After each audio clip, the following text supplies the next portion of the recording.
Welcome to Tech Brothers with Amir. In this video, we are going to learn how to get the record count of each flat file that can be a text file or CSV file in a folder, and that folder might have more folders sitting in that by using SSIS package.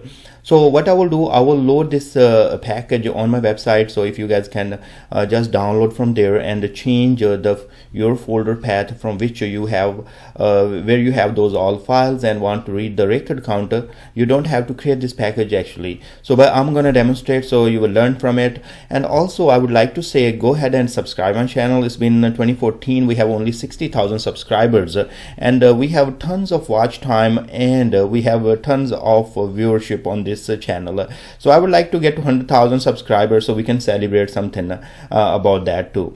Now first of all, let me show you a folder where I have a multiple files sitting. So in this on the desktop, I have this folder called I call it file folder. Inside this file folder, we have a TBIT folder that has 2 files, and there is another one, a TechBrothersIT, that has another 3 files. 2 files there too, and there are some files sitting here. So if you see here, the extension of these files is .txt, and this is also .txt, and one of them is a CSV, so common delimited file. Doesn't matter what comma you have, you can have pipe sign, tilde, whatever you have, it doesn't matter. So these files can have same columns or different columns as well. That's also not going to matter, because see here I have name, address and phone number, and I have put some test data there too, Okay, so let's go to another one. This has only 2 columns. So our goal is to read all these files and just get the row count, how many records each file has. So we are going to go ahead and take a look. Now first of all, you will be opening a Visual Studio, or I call it SSDT nowadays, SQL Server Data Tools. So if you notice here, I'm using SQL Server Data Tools 2015. So a package I'm going to upload on my website. That's you might have to upgrade if you are using the latest version. If you are using the old version of SSDT or BIDS, then you will not be able to downgrade the package. Anyways, so go to packages. Here we will create a new package. I'm gonna name, doesn't matter, you can name it whatever you want. I'm gonna leave this one package 1. So the very first thing I will do, I will create a variable, and here you can see that I'm adding a new variable. I'm gonna call it file folder path. That's the path of our main folder where all the files are existing, and also the subfolders will exist. So here, that's the name of it. Once you download this package from my website, you just need to update the value for this folder path. So that's all you need to do, because the rest of that is going to do automatically, and I will put the script for create table where you would like to save the records and all that too. So let's go ahead and do it. Now first of all, what we need a for each loop. So let's go and take a for each loop container, and here in the for each loop container, we are going to use double click on for each loop container. Here we are going to use file enumerator. So and then in the expressions, so we are going to go here, and here I will provide the directory is equal to the my variable, because I am reading everything from this path. Okay, so that's done. If you evaluate, that tells wherever our main folder is. Hit OK. Now hit OK. And what we would like to do, we don't have to change anything here, because it's going to read everything from this path.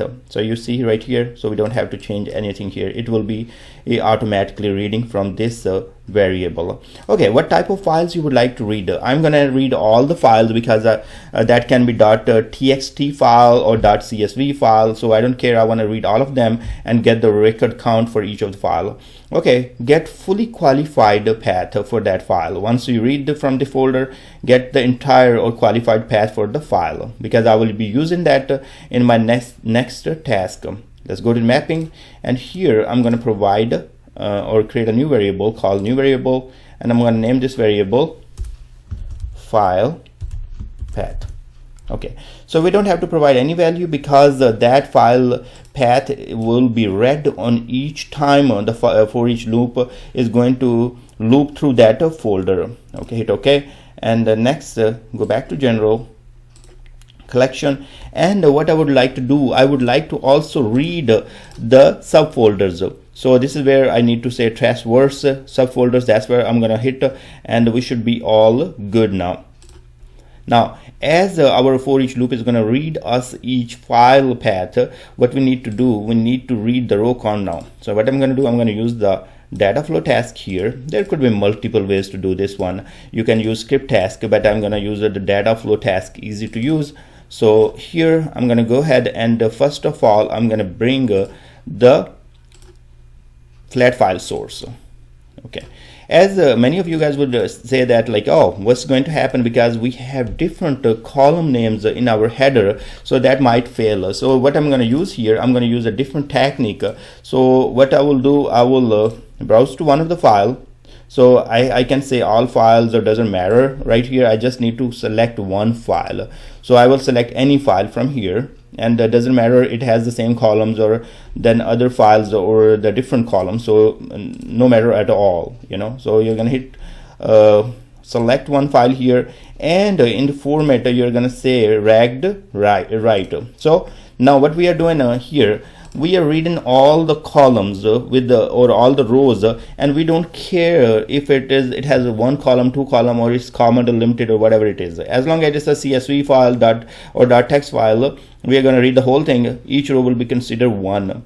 Okay, so now I am not reading column names in the first data row because I know that the column names are different. So the total row count what we will get, just always you need to subtract one out of that because you have the header column there. So we just if my file will return me 5 record, it means there are 4 record actually, and there is the fifth one is the header column. So I'm going to go to columns. So you see here this is reading as a whole thing, you know. Now I will go to advanced, as I'm going to read the data from multiple files, and those multiple files, some are very small rows and some are very large. So I have a look at this one, this has more columns. So what I'm going to do, I'm going to go here back and say my DTSTR 4000. So each row I'm considering has 4000 characters. Okay, so now I will go to the preview. So this is what I'm going to see. So you see there it read each row as one value. Okay, now hit OK, and retain null values from this. If you don't want to keep the null values, fine, we just want to ignore that one. And now this is all we have here. The next part, what you would like to do, you would like to get row count transformation. So here you have a row count, and we will save our count of each of the file in this variable. So connect your flat file source to the row count. If I double click here, it will ask me, hey, you need to provide the variable. I don't have the variable here, I cannot create the variable here. It will be great if this will give me opportunity to create right here. Anyways, so I'm going to click on the variables here. Let me move it a little up. Here I'm going to go to the new variable, and I'm going to call it row count. Okay, and this is going to be integer, fine. Now what I will do here, just select that row count here. Now you see that I have selected the row count variable here and hit OK. Now if I go ahead and run my package, it should just run fine. So I'm going to right click on my package, and we are going to execute. This will give us assurance like our all the files are being read, no error happen and all that. So you guys can see that it ran very fast because I don't have a whole lot big files here. Now we did not save that row count information anywhere, so we have to save that information somewhere. And what I'm going to do, I'm going to go ahead and take execute SQL test, so I can create a table in my SQL server and save the information. Okay, so I'm going to connect this one, and let's go ahead and create our table. So what we will do, we'll say use TechBrothersIT database and create table, and I'm going to call this one file row count. Okay, CNT, let's say, and I will say ID integer, and then I will say identity 1,1. This is auto incremental value. So I'm giving 1,1, and then I'm going to say file name, varchar maybe 1000, you know, because you have folder name, you have everything, and then I will say row CNT, that's integer. Good. So we will create this table. The table is created. If we will go ahead and take a look on this table, this has only 3 columns, and we need to put the information in 2 rows, 2 columns. So ID is going to be auto populated, and I have to put my information in file name and row count. So let's go ahead and do that. So how we are going to do that, we have to create the insert statement, and I already have written the insert statement with the expressions, but I'm going to show you guys how to do that. So here we will go to the execute SQL task. Here we will create a new connection, and I need to make a connection to the TechBrothersIT. So I can delete both of them and then create a new connection just to show you guys how it look like. So here my server name will come, and then under that I have to select the database name. One thing I noticed, a lot of people say that my videos are lengthy. I mean, they are. It takes some time to go through all the scenarios, different things. But it helps for the people who are learning first time.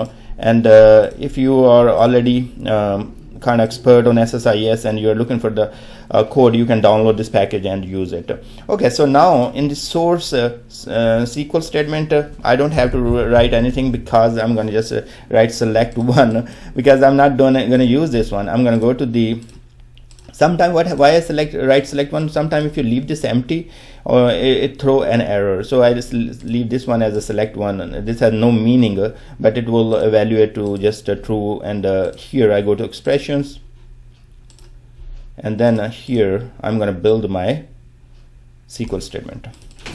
So here in the SQL statement, you are going to go to the property, select SQL statement source, and here you're going to write the expressions. So what you're going to do, you're going to do insert into your table, whatever the table name we have here, and that's our table name. We just created that one.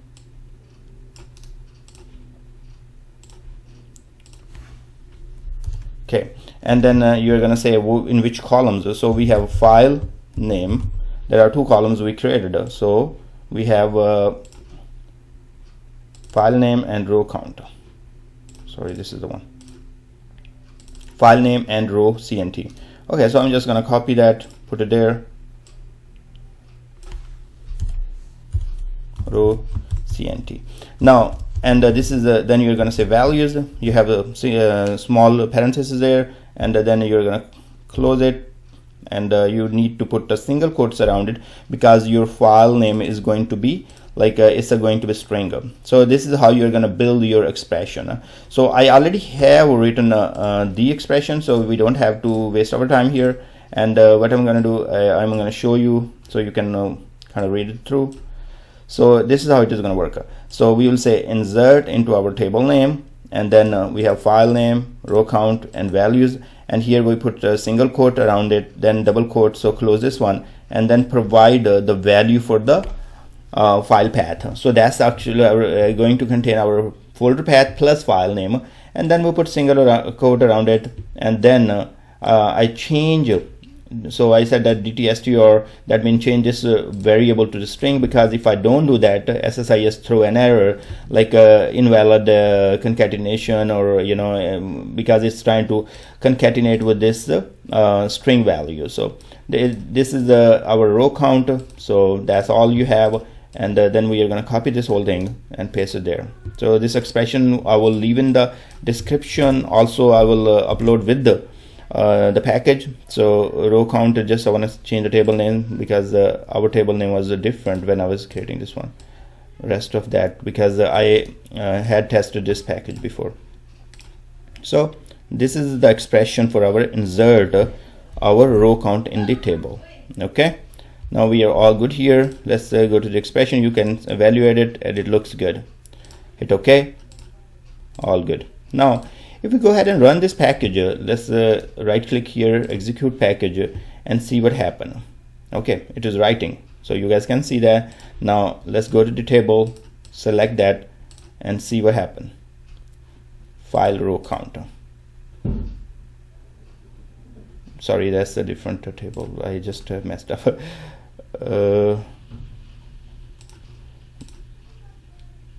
Which table we did insert? Okay, let's go back. I want to read the expression because I created two tables. So file row count. Okay, so that's the table where we inserted.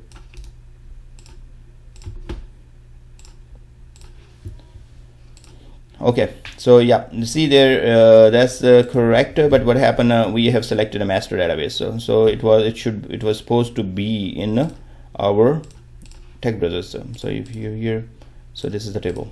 So now it is selected TechBrothers. Okay, that's the table. So you guys can see that these are all the rows and it inserted the data. Okay, so now what we are going to do, we are going to truncate this table.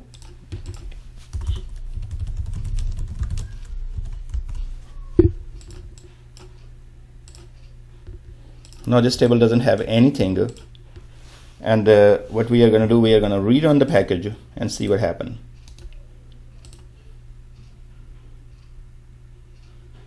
Okay, let's go take a look.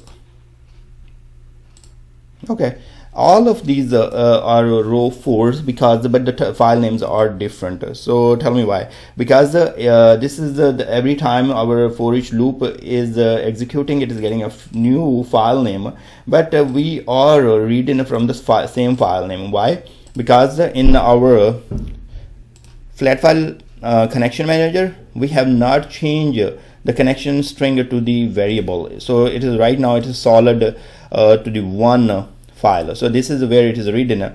But in our execute SQL task, we are using the file path variable to tell like, okay, that's our next file, next file, and next file.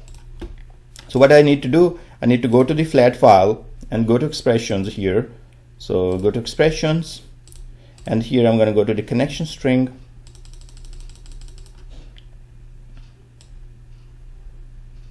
Where I see that? Right here. Okay, and if you guys notice, remember in the for each loop file folder path is the main folder where all the files are sitting, and file path is the one that we read by using the for each loop.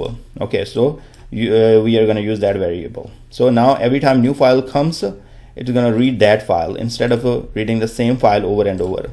Okay, all good. We are going to go ahead and truncate our table and then rerun our package. Okay, all good. Okay, so it completed, and now we are going to go ahead and see the record count. Good, looks great.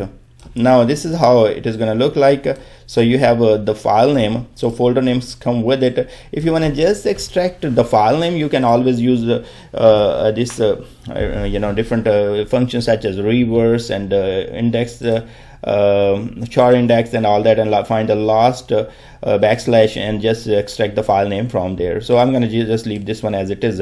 So this is how you get the file names with the folder name, and then get the record counter. So notice that this each file has one more record because we are also reading the header with it. So if your actual row count is going to be like something like this, okay, you will subtract say select ID, let me do that. Select ID comma file name comma row count minus row cnt actually -1 as row cnt from your table.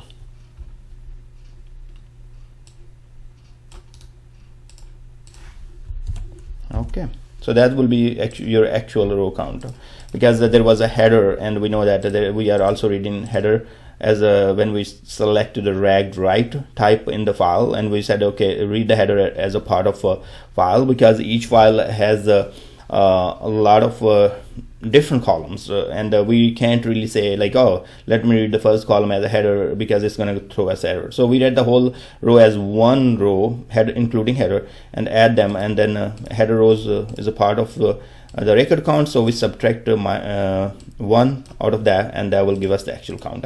So I hope this video will help you guys, and go ahead and subscribe the channel, and I will try to put some more videos.